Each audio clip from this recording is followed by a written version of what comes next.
বেড়া বকরি ছেড়ে দিয়ে লক্ষ্য রাখো, আমার নবী বেড়া বকরি দুম্বা ছেড়ে দিয়ে ঘুমায়া থাকে। লোকেরা এসে খবর দেয়, খাদিজা গো, এমন রাখাল রাখছো, বেড়া বকরি দুম্বার দিকে খবর নাই, ঘুমায়া থাকে। তাই নাকি? মা খাদিজা একদিন রওনা হলেন, দেখি কি করে ঘুমায়। যাইয়া দেখে বেড়া বকরি দুম্বা ছেড়ে দিয়ে আমার আপনার নবী ঘুমিয়েছে। বড় বড় অজগর সাপ এসে নবীজির মাথার উপর ফনা ধরে ছায়া দিতেছে।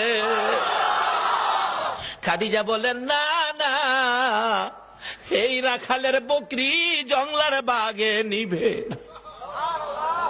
খাদিজা বাড়ির দিকে যায় আর ফিরা ফিরা চায়, এটা কেমন রাখাল রে? এই রাখাল তো সাধারণ কোন মানুষ নয়। খাদিজা চিনে ফেলেছে। বেড়া বকরি দুম্বা নিয়ে বাড়িতে আসতে বলো আমার রাখালকে।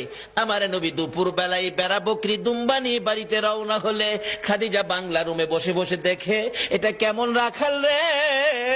যে রাখাল রৌদ্রের মধ্যে আসতেছিল, আকাশের মেঘের টুকরা এসে রাখালের